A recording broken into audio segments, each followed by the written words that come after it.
చైనాకి హౌతీలకి మధ్యన ఉన్న ఒప్పందం కుదిరిందా? మొన్న ఈ మధ్యనే హౌతీ తీవ్రవాద నాయకులు వెళ్ళి చైనాలో కలిశారు.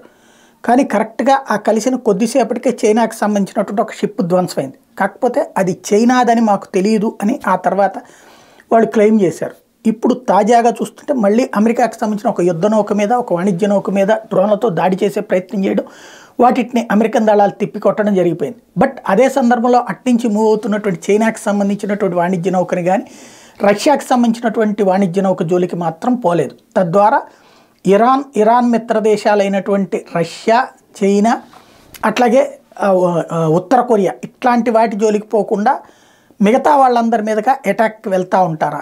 ఎందుకంటే ఇప్పటికీ జరుగుతున్నటువంటి పరిణామాలు చూస్తే ఆ రూట్లోనే కనబడుతున్నాయి.